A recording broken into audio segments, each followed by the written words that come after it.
Welcome back. Ambition classes Sagwara आपका फिर से स्वागत करती है। फिर वही साझा प्रयास एम्बिशन क्लासेस सागवाड़ा और राजा जेरोक्स बांसवाड़ा। हम राजा जेरोक्स बांसवाड़ा के भी शुक्रगुजार है कि ये हमारे वीडियो है वो अपने स्टूडेंट्स तक लगातार पहुंचा रहे, जो पढ़ने वाले हैं उन तक ये पहुंचाने की कोशिश कर रहे हैं। तो special thanks to Raja Xerox Banswara, उनका ये प्रयास है वो काबिल तारीफ़ है। हम उम्मीद करते हैं कि भविष्य में भी उन छात्रों तक जो कोचिंग नहीं जा पा रहे उन तक ये वीडियो पहुंचाने का प्रयास करेंगे। तो आज अपन सबसे इम्पोर्टेंट क्लास की बात करेंगे। इस वीडियो में आपको कुछ ऐसे फैक्ट्स भी बताए जाएंगे जो आपके लिए बहुत इम्पोर्टेंट होंगे। और आज का टॉपिक है अपने साइंस के बारे में, विज्ञान का टॉपिक है। और इस विज्ञान के टॉपिक में आपके पटवार के साथ यही टॉपिक है वो कांस्टेबल के साथ आपका रेट लेवल 2 साइंस इसके लिए महत्वपूर्ण है। इस टॉपिक की पूरी चर्चा पूरे वीडियो को आप ध्यान से देखेंगे तो हो सकता है इससे बाहर, मेरी गारंटी है, इससे बाहर एक भी प्रश्न आपका बाहर नहीं जाएगा। बिल्कुल ध्यानपूर्वक देखते रहिए। हमारा ये प्रयास आपको अच्छा लगे तो हमारे YouTube चैनल को सब्सक्राइब कीजिए, आगे दोस्तों को शेयर कीजिए। अपना टॉपिक है आज का वो है कार्बन और उसके यौगिक। यहाँ से ये टॉपिक स्टार्ट होता है। सबसे इम्पोर्टेंट एक एक चीज़ को हम क्लियर करेंगे, किसी भी चीज़ को बिना छोड़े हम आगे बढ़ेंगे। ध्यान से देखें, ध्यान से सुने। अपन सबसे पहले बात करेंगे कार्बन और उसके यौगिक में। तो कार्बन का प्रतीक क्या होता है? कई बार पढ़ा होगा आपने। कार्बन का प्रतीक होता है C होता है। यह C से नोटिफाई किया जाता है। अगर पूरी आवर्त सारणी में देखें तो कार्बन वर्ग 14 में शामिल है। मतलब आवर्त सारणी में कौन से वर्ग का तत्व है? वर्ग 14 के तत्व का यह तत्व है। कार्बन एक तत्व है जो अधातु के रूप में पाया जाता है। मतलब कार्बन एक अधातु है। और इस कार्बन परिवार में कार्बन के साथ कितने और तत्व पाए जाते हैं? तो मैं यहाँ एक बेसिक डिफरेंस यहाँ लिख देता हूँ, बेसिक डिस्क्रिप्शन। कार्बन के साथ सिलिकॉन पाया जाता है, कार्बन के साथ जर्मेनियम पाया जाता है, कार्बन के साथ सिलिकॉन, जर्मेनियम, टीन और लेड, ये इसके कार्बन परिवार के ही सदस्य हैं। तो लेड को छोड़ दिया जाए तो कार्बन, सिलिकॉन, जर्मेनियम और टीन इन सब के अपर रूप पाए जाते हैं। तो कार्बन वर्ग 14 का है। कार्बन एक अधातु है। कार्बन की परमाणु क्रमांक की बात करें तो कार्बन का परमाणु क्रमांक होता है 6 और कार्बन की द्रव्यमान संख्या होती है, इसको ऐसे लिखा जाता है C612। तो आपने कहीं न कहीं पढ़ा होगा, ऊपर लिखा जाता है और नीचे लिखा जाता है। इन दोनों का क्या महत्व है? वीडियो की स्पीड बहुत धीरे रखेंगे, आपको नोट करना तो साथ साथ में नोट करते रहिए। मैं फिर कह रहा हूँ, पटवार और कांस्टेबल और रीट लेवल 2 साइंस के लिए बहुत इंपॉर्टेंट टॉपिक है। हम इसको 3 भागों में पूरा करने की कोशिश करेंगे। ये कार्बन की कहलाती है द्रव्यमान संख्या। तो कार्बन की द्रव्यमान संख्या कितनी होती है? तो कार्बन की द्रव्यमान संख्या होती है 12। और जो नीचे लिखा हुआ है वह परमाणु क्रमांक कहलाता है। मतलब कार्बन है वो आवर्त सारणी में कौन से नंबर पर आता है? 6ठे नंबर पर। तो यह इसका परमाणु क्रमांक है। और किसी तत्व का परमाणु क्रमांक है वही उसमें प्रोटॉन की संख्या कहलाती है। तो यही परमाणु क्रमांक है वो प्रोटॉन की संख्या बन जाएगा। और यही है वह, जितने प्रोटॉन होते हैं उतने ही इलेक्ट्रॉन होते हैं। तो उदासीन परमाणु में जितने प्रोटॉन की संख्या होती है उतनी ही इलेक्ट्रॉन की संख्या बन जाएगी। तो कार्बन का परमाणु क्रमांक भी 6 होता है, कार्बन में प्रोटॉन की संख्या भी 6 होती है और कार्बन में इलेक्ट्रॉन की संख्या भी 6 होती है। और अगर इस रूप की बात करें कार्बन की, तो कार्बन के इस रूप में न्यूट्रॉन की संख्या भी कितनी है? तो कार्बन 12 में न्यूट्रॉन की संख्या है वह भी 6 होती है। तो ये 6 6 6 6 आपको याद रखने हैं। कार्बन का परमाणु क्रमांक भी 6, प्रोटॉन की संख्या भी 6 होती है, कार्बन में इलेक्ट्रॉन की संख्या भी 6 होती है, लेकिन ये उदासीन में, और न्यूट्रॉन की संख्या भी इसमें 6 पाई जाती है। अब कार्बन है वो प्रकृति में किस रूप में पाया जाता है? मतलब उसका एग्जिस्टेंस होता है वह प्रकृति में किस रूप में होता है? तो कार्बन है वो 2 रूप में पाया जाता है। कार्बन एक मुक्त रूप में भी पाया जाता है और कार्बन है वह संयुक्त रूप में भी पाया जाता है। देखिए, हम आपके हर कंसेप्ट को क्लियर करने की कोशिश कर रहे हैं। जरा भी आप इस वीडियो को स्किप ना करें, ध्यान से समझें। हमारी कोशिश है मुक्त अवस्था में कार्बन कैसे पाया जाता है और संयुक्त अवस्था में कैसे पाए जाते हैं प्रश्न पूछा गया है। तो कार्बन मुक्त अवस्था में पाया जाता है, उसके उदाहरण में लिख देता हूँ, हीरा, ग्रेफाइट और फुलरी। ये इसके शुद्ध रूप हैं, उनमें से ही बात करें अपन तो हीरा, ग्रेफाइट और फुलरी ने वह मुक्त रूप में कार्बन के पाए जाने का वर्णन करते हैं। एग्जिस्टेंस हीरा, ग्रेफाइट और फुलरीन फ्री कंडीशन में पाया जाता है, लेकिन संयुक्त रूप में बात करें तो किसी न किसी दूसरे तत्व के साथ ये जुड़ा होता है। जैसे कि ऑक्सीजन से क्रिया करे तो कार्बन के जितने भी ऑक्साइड है वह कहीं न कहीं संयुक्त अवस्था की ओर दृष्टि करते हैं। कार्बन के कार्बोनेट, ऑक्साइड, कार्बोनेट, बाइकार्बोनेट, इस बाइकार्बोनेट के साथ है हाइड्रोकार्बन, हाइड्रोकार्बन, हाइड्रोकार्बन के साथ है प्रोटीन, और प्रोटीन के साथ आता है कार्बोहाइड्रेट। तो कार्बोहाइड्रेट हो गया। तो कार्बन मुक्त अवस्था में केवल हीरा, ग्रेफाइट और फुलरीन के रूप में पाया जाता है, लेकिन कार्बन की संयुक्त अवस्था की बात करें तो carbon oxide, carbonate, bicarbonate, hydrocarbon, protein और कार्बोहाइड्रेट के रूप में हमेशा संयुक्त अवस्था में ही पाया जाता है। तो कार्बन दो रूपों में, मुक्त और संयुक्त, ये दोनों ही प्रकृति में रूप मिलते हैं, और कहा गया कि कार्बन है वह सर्वाधिक मात्रा में यौगिक का निर्माण करता है। अब आगे बढ़ते अपन, इसी कार्बन की बात करें तो इसी कार्बन में आगे अपन पढ़ेंगे कि कार्बन है वह प्रकृति में उसकी उपस्थिति किन किन रूपों में होती है। तो मुक्त, और अपन ने पढ़ लिया एक दूसरा है वह संयुक्त अवस्था में पाया जाता है, लेकिन कार्बन की एग्जिस्टेंट होती है कार्बन कितने रूप में प्रकृति में पाया जाता है। तो अपन ने मुक्त और संयुक्त की बात कर ली, लेकिन वह कॉम्बिनेशन के ऊपर आधारित था। लेकिन इटसेल्फ कार्बन के कितने रूप होते हैं उसकी बात करें तो बहुत सारे लोग कहते हैं सर एक तो होता है क्रिस्टलीय रूप में और एक अक्रिस्टलीय, लेकिन इतना आगे ना चले जाएं। अपन सबसे पहले रूप की बात करें तो कार्बन है वह दो फॉर्म में पाया जाता है। ये दो फॉर्म बहुत ज़्यादा इम्पोर्टेंट है। एक तो होता है समस्थानिक, कार्बन समस्थानिक के रूप में पाया जाता है, और एक कार्बन है वह अपर रूप के में पाया जाता है। मेरी लैंग्वेज थोड़ी सी अच्छी नहीं है, आपको नहीं लगेगी क्योंकि मैं अटकता हूँ बीच बीच में। समस्थानिक को बोलते हैं आइसोटॉप, आइसोटॉप बोलते हैं, और अपर रूप को बोलते हैं एलोट्रॉप। ये दोनों ही चीज़ें आपको याद रखनी है, आइसोटॉप और एलोट्रॉप। मतलब ये हो गया कि कार्बन है वह दो रूपों में पाया जाता है, कार्बन आइसोटॉप के रूप में भी पाया जाता है, और कार्बन है वो एलोट्रॉप के रूप में भी पाया जाता है। अब आइसोटॉप क्या होते हैं? What are isotopes? आपने 9th क्लास में पढ़ा होगा। पदार्थ की या फिर ऐसा कोई तत्व है उसके एक से अधिक रूप जिसमें न्यूट्रॉन की संख्या भिन्न भिन्न है। अगर किसी तत्व के एक से अधिक रूप हैं जिसमें न्यूट्रॉन की संख्या है वह भिन्न भिन्न है, इसका मतलब वह समस्थानिक कहलाएगा। लेकिन अगर उसी तत्व के बहुत सारे रूप जिसमें परमाणुओं का विन्यास जो होता है, अरेंजमेंट ऑफ एटम्स, परमाणु का विन्यास है वह भिन्न भिन्न होता है, इसका मतलब वह हो जाता है अपर रूप। तो अपन बात करेंगे समस्थानिक, कार्बन के कितने समस्थानिक हैं। तो कार्बन के कितने समस्थानिक हैं, मैं लिख रहा हूँ C12। आपको पूछा जाए तो 3 ही बताएंगे, मुझे पता है, C12, C13, C14, C15 और C16।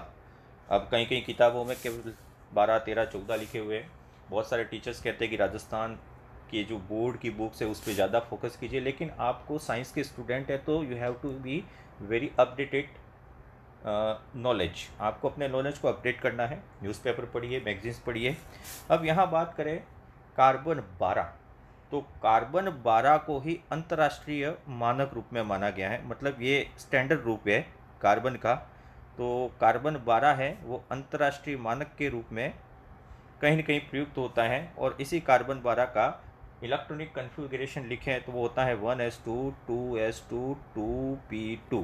इसलिए इसकी संयोजकता की बात अपन बाद में करेंगे। कार्बन 13 और कार्बन 14 दोनों ही कार्बन के अगले समस्थानिक हैं, और इन समस्थानिकों की खोज की थी मार्टिन कैमेन और सैम सुबेन ने। ठीक है, कार्बन 13 और कार्बन 14, इन कार्बन के समस्थानिक की खोज किसने की, ये प्रश्न पूछा गया ऐसे CGL में तो इसका नाम है, एक तो है मार्टिन कैमेन, मार्टिन कैमेन ने, और इसके साथ दूसरा नाम भी आता है। देखो जितने भी सहायक हैं उनके भी नाम याद रखने हैं। दूसरा नाम है सैम सुबैन। ये दोनों ही ऐसे व्यक्ति थे जिन्होंने कार्बन 13 और कार्बन 14 की खोज की थी। अब कार्बन 13 की बात करें तो कार्बन 13 है वह सबसे ज़्यादा अस्थायी होता है, इसका एग्जिस्टेंस है वो बहुत कम होता है, इसलिए कार्बन 14 है वो स्थायी है, लेकिन यह समस्थानिक होता है रेडियोधर्मी। ये रेडियोधर्मिक समस्थानिक होता है और इसीलिए यह काम आता है कार्बन डेटिंग में। अब कार्बन डेटिंग का मतलब क्या होता है वो समझ लें। जीवाश्मों की आयु का पता लगाने के लिए जीवाश्मों की आयु ज्ञात करने के लिए ही कार्बन 14 का प्रयोग किया जाता है। अब जीवाश्मों की आयु का मतलब ये नहीं कि एक भाटा पड़ा हुआ है, पुराना पत्थर पड़ा हुआ उसकी आयु। यहाँ पे जीवाश्मों की आयु का मतलब सिर्फ इतना है कि कार्बनिक वस्तुएं जितनी भी हैं, अकार्बनिक नहीं, केवल कार्बनिक वस्तुओं की आयु ज्ञात करने के लिए, मतलब जो जीवित थी और बाद में उनका किसी तरह से विनाश हो गया, तो ये कार्बन 12 और कार्बन 14 के अनुपात को ट्रेस किया जाता है, क्योंकि कार्बन 14 है वो 5570 वर्ष में आधा हो जाता है, यही इसकी कहलाती है हाफ लाइफ। तो कार्बन 14 की हाफ लाइफ कितनी होती है? 5570 वर्ष। कार्बन 12 और कार्बन 14 का अनुपात, तो कार्बन 12 मृत्यु के बाद स्थिर हो जाता है और कार्बन 14 वो धीरे धीरे कम होता रहता है। अब कार्बन के नवीनतम समस्थानिक खोजे गए वो कौन से हैं? तो कार्बन के नवीनतम समस्थानिक की बात करें तो ये 2018 में खोजे गए थे। इसमें बहुत सारी गाइड से जो पुरानी छपी हुई, इसमें इन दोनों का विवरण नहीं आता है। तो कार्बन कितने रूपों में पाया जाता है? तो समस्थानिक की बात कर ली, कार्बन के कितने समस्थानिक होते हैं? 12, 13, 14, 15, 16, 17। इसमें न्यूट्रॉन की संख्या भी बता सकते हैं। इसमें 6 न्यूट्रॉन होते हैं, इसमें 7 होते हैं, इसमें 8 होते हैं, इसमें 9 होते हैं और इसमें 10 न्यूट्रॉन होते हैं। तो ये न्यूट्रॉन की संख्या अलग अलग होती है, इसलिए समस्थानिक हो गए। तो कार्बन का पहला रूप हो गया यहाँ पे समस्थानिक हो गया। अब दूसरी बात करते हैं कार्बन के अपर रूप, यानी कि एलोट्रॉप्स की बात करें अपन, तो कार्बन के कौन कौन से एलोट्रॉप्स होते हैं जिनके बारे में आपको ध्यान रखना है। तो अब बात करें कार्बन के अपर रूप। अब जैसे ही कार्बन के अपर रूप की बात करेंगे तो आपको याद रखना है कि एक तो क्रिस्टलाइन होता है, यानी कि क्रिस्टलीय अपर रूप होते हैं, और दूसरे होते हैं अक्रिस्टलीय। लेकिन आपको कोई व्याख्यात्मक परीक्षा नहीं देनी है, इसलिए आपको कोई वर्णन नहीं करना, आपको ऑब्जेक्टिव क्वेश्चन से ही करने हैं, इसलिए अपन क्रिस्टलाइन एंड नॉन क्रिस्टलाइन की बात अभी नहीं करेंगे। अब क्रिस्टलीय अपर रूप और अक्रिस्टलीय अपर रूप को अपन थोड़ा सा पीछे छोड़ दें तो अपन सीधे 3 की बात करेंगे। एक तो पहला अपर रूप है हीरा, हीरे के बाद दूसरा आता है ग्रेफाइट और तीसरा आता है फुलरीन। वैसे 4 अपर रूप है क्रिस्टलाइन में, ये क्रिस्टलीय है, और अगला आता है CNT जिसको बोलते हैं कार्बन नैनोट्यूब। लेकिन अपन हीरा, ग्रेफाइट और फुलरीन में से अभी केवल एक ही पढ़ेंगे, वो है हीरा। हीरे से स्टार्ट करेंगे कार्बन के अपर रूप में। हीरे की क्या क्या विशेषताएं होती है, क्या क्या प्रश्न पूछे जा सकते हैं, फिर कह रहा हूँ इससे बाहर कोई प्रश्न आपके नहीं आना है, वो समझ लीजिए। हीरा है वह कार्बन का सर्वाधिक शुद्ध रूप है, हीरा कार्बन का सर्वाधिक शुद्ध रूप है। अब सर्वाधिक शुद्ध रूप में ग्रेफाइट भी आता है, लेकिन ग्रेफाइट से ज़्यादा शुद्ध कौन सा है? हीरा है, तो सर्वाधिक शुद्ध रूप है। अब यह जितने भी ज्ञात पदार्थ है प्रकृति में, उस ज्ञात पदार्थों में यह सबसे कठोर है, तो हीरा सबसे कठोर है, ये भी आपको याद रखना है। हीरा कठोर है।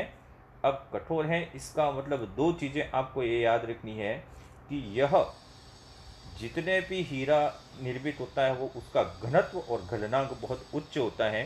तो घनत्व और गलनांक उच्च होता है, इसके कारण यह कठोर होता है।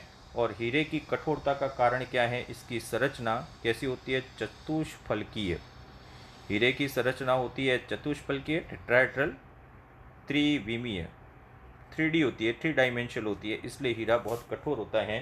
तो हीरे के बारे में आपको याद रखना है, हीरे का घनत्व सर्वाधिक होता है और हीरे का गलनांक है वह भी अत्यधिक होता है। तो इसका स्क्रीनशॉट आप बाद में ले सकते हैं। ये जितने भी इंपॉर्टेंट टॉपिक है इसको हम यहाँ लिखने की कोशिश करेंगे। हीरे का घनत्व उच्च होता है और हीरे का गलनांक है वो उच्च होता है, और इसको आइडेंटिफाई किया गया था 15 डिग्री सेल्सियस पर। ये प्रश्न इंपॉर्टेंट है, एसएससी सीजीएल में पूछा गया है कि हीरे का घनत्व और गलनांक 15 डिग्री सेल्सियस पर कितना होता है। तो हीरे के घनत्व की बात करें तो ये होता है 3.51 ग्राम पर सेंटीमीटर क्यूब।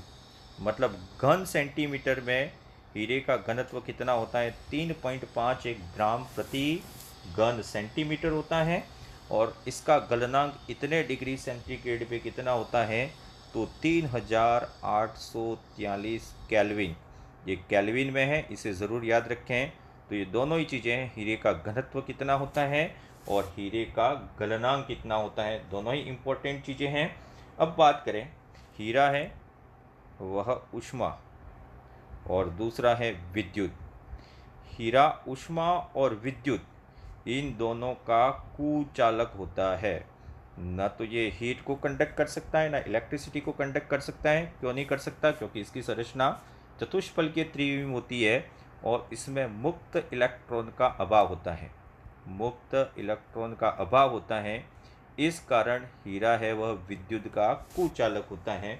अब यहाँ पे कुचालक हैं ये विद्युत का भी और ऊष्मा का भी, इसलिए अधिकतर हीरे है, अधिकतर क्या, मोस्ट ऑफ जो डायमंड्स होते हैं वो अक्रिय होते हैं। लेकिन एक यहाँ पे एग्जेप्शन जोड़ दें कि अगर इसी हीरे को 900 डिग्री सेल्सियस पर, 900 डिग्री सेल्सियस पर इसको ऑक्सीजन के साथ गर्म किया जाए तब यह कार्बन डाइऑक्साइड का निर्माण करता है। लेकिन यहाँ मैंडेटरी टेम्परेचर है 900 डिग्री सेंटीग्रेड। हीरा अक्रिय होता है, लेकिन 900 डिग्री सेल्सियस पर यह ऑक्सीजन के साथ क्रिया करके यह कार्बन डाइऑक्साइड बनाता है। इसी के साथ अगर इसी हीरे को 2000 डिग्री सेल्सियस में ऑक्सीजन की एब्सेंस में गर्म किया जाए, यहाँ तो प्रेजेंस है लेकिन यहाँ हो जाएगी एब्सेंस, ऑक्सीजन की अनुपस्थिति में गर्म किया जाए तो यही हीरा बदल जाता है ग्रेफाइट में। तो हीरा है वो टेम्परेचर से दो रूप में बदलता है, एक तो ऑक्साइड में बदलता है या फिर उसके ग्रेफाइट में बदलता है। अब हीरे की बात करें अपन, तो हीरे के संबंधित आपको बात याद रखने की, हीरा है वह मूल्यवान होता है, चमकीला होता है। क्यों चमकीला होता है? तो हीरे का चमकीला होना पूर्ण आंतरिक परावर्तन। हीरा चमकीला क्यों होता है? पूर्ण आंतरिक परावर्तन के कारण। ये भी आपको याद रखना है, पूर्ण आंतरिक परावर्तन के कारण हीरा है वह चमकीला होता है। पूर्ण आंतरिक परावर्तन, इसलिए उसकी फलक है वो इस प्रकार से काटी जाती है। अब हीरे का मूल्यवान होना या हीरा कितना अच्छा है वह किस पर निर्भर करता है? 4C पर। यह प्रश्न भी पूछा गया है कि हीरे से रिलेटेड 4C क्या होते हैं। तो इस 4C का मतलब होता है, एक एक सी है, 4C है यहाँ पे, 1 2 3 और 4। इन 4C के आधार पर ही हीरे की शुद्धता का निर्धारण किया जाता है। इसमें आता है एक तो कलर, C का मतलब कलर, C का मतलब कट होता है, C का मतलब होता है क्लैरिटी, और एक C का मतलब होता है कैरेट। तो हीरे से संबंधित 4C का मतलब क्या हुआ? तो colour, cut, clarity and carrot हो गया। अब ये चार चीज़ें क्या उसको समझ लें। कलर, कैरेट, यहाँ कैरेट आपने सुना होगा, सोने के लिए कैरेट शुद्धता है, लेकिन जब हीरे के लिए कैरेट की बात करें तो हीरे का ये भार से संबंधित है। और हीरे से संबंधित अगर भार की बात करें तो 200 मिलीग्राम, ये ज़रूर ध्यान रखें, 200 मिलीग्राम बराबर होता है एक कैरेट होता है। 200 मिलीग्राम बराबर एक कैरेट हीरे के लिए, और हीरे के लिए कैरेट का मतलब भार से होता है। और यही चीज़ अगर सोने के लिए होती तो यहाँ शुद्धता हो जाती।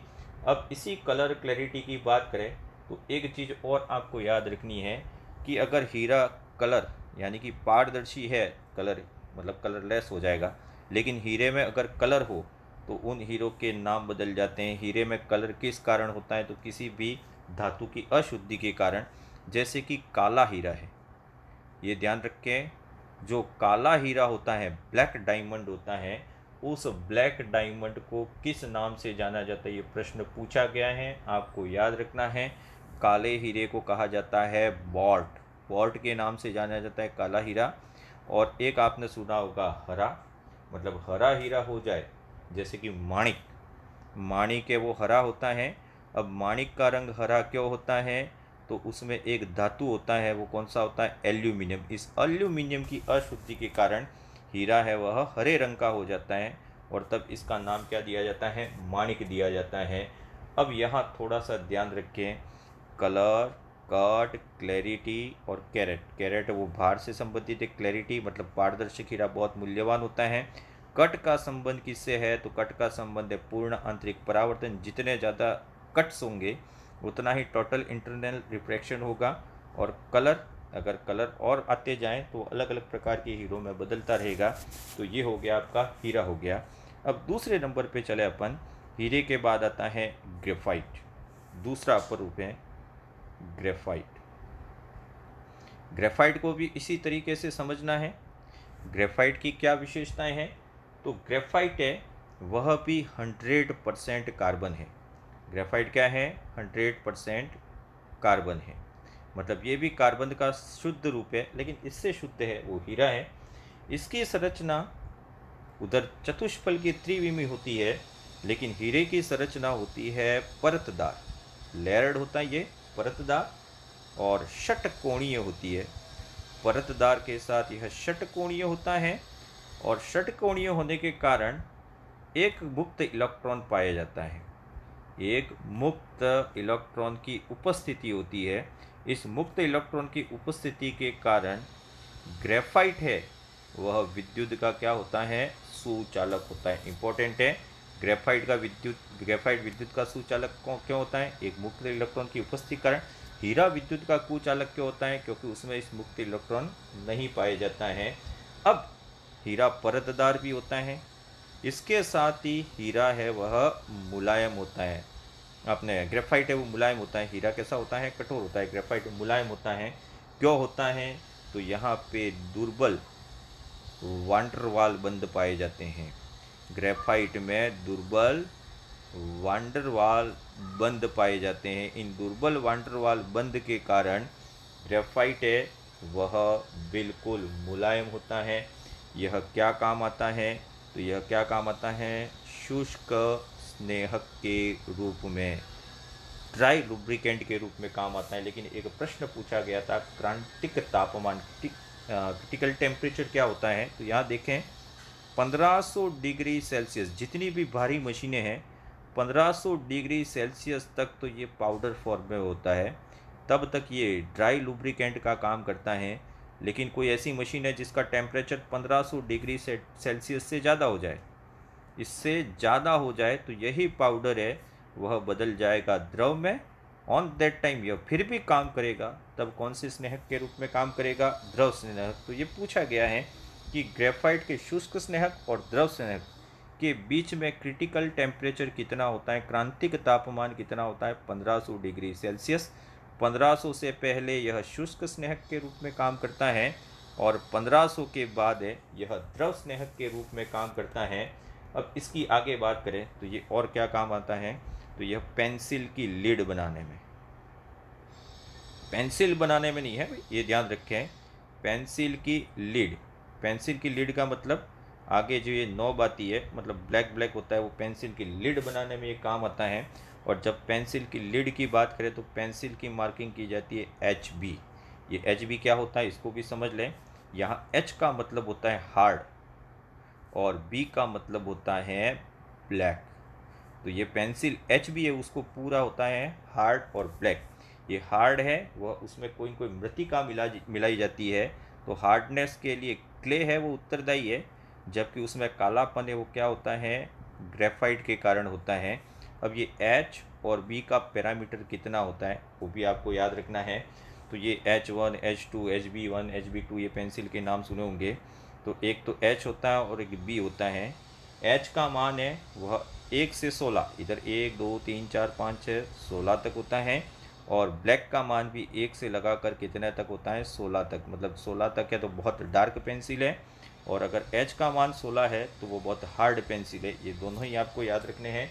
तो HB का मतलब क्या हुआ, समझ गए? H का मतलब हार्ड हो गया और B का मतलब क्या हो गया, ब्लैक हो गया। पेंसिल की लिड बनाने में काम आता है।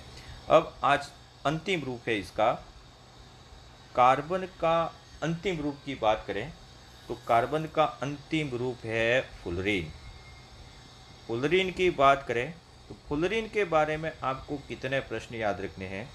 सबसे पहले तो बात करें फुलरीन की खोज किसने की, तो स्मेली, RH स्मेली नाम आता है। तो स्मेली के द्वारा इसकी खोज की गई थी। बकमिस्टर फुलरीन ने इसकी खोज नहीं की थी, खोज की थी स्मेली ने। लेकिन इसका आकार जो होता है वह फुटबॉल की बॉल जैसा होता है, इसलिए इसका नाम दिया गया बकी बॉल। इसको बकी बॉल के रूप में भी जाना जाता है।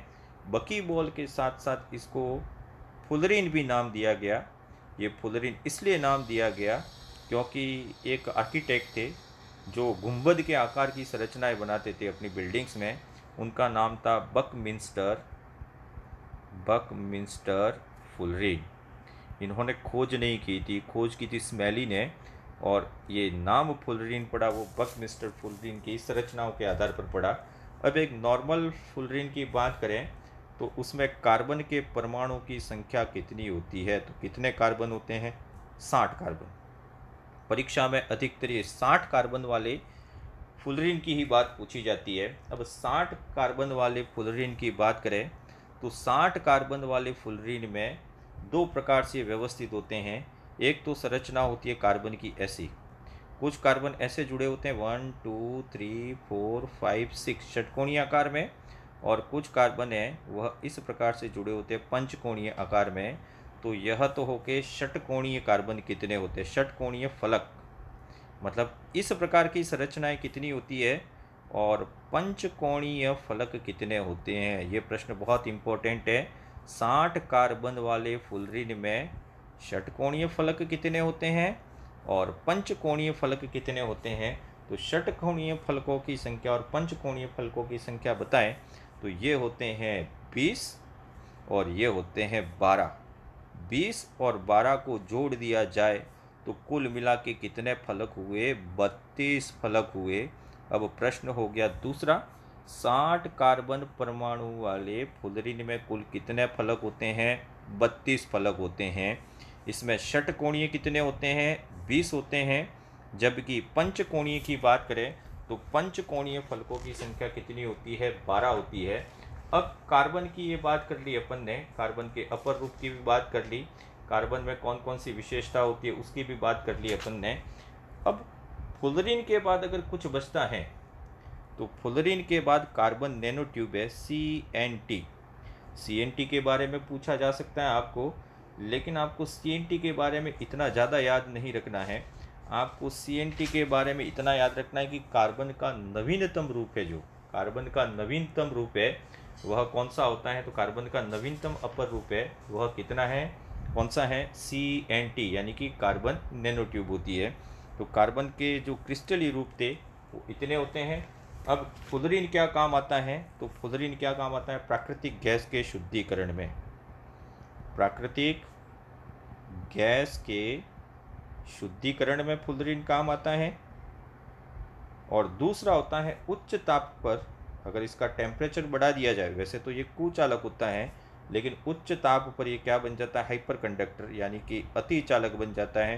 हीरा क्या काम आता है, तो धातुओं को काटने में, आभूषण बनाने में, ये सारी चीज़ें आपको याद ही होंगी। तो कार्बन के अपन ने क्रिस्टलीय रूप पढ़े। अब कल अपन इसके बात करेंगे कोयला और कोयले के प्रकार और हाइड्रोकार्बन्स कितने होते हैं, इन सब की बात करेंगे। Thank you and keep smiling. अगर आपको ये वीडियो पसंद आया तो ज़रूर शेयर करें। थैंक्स।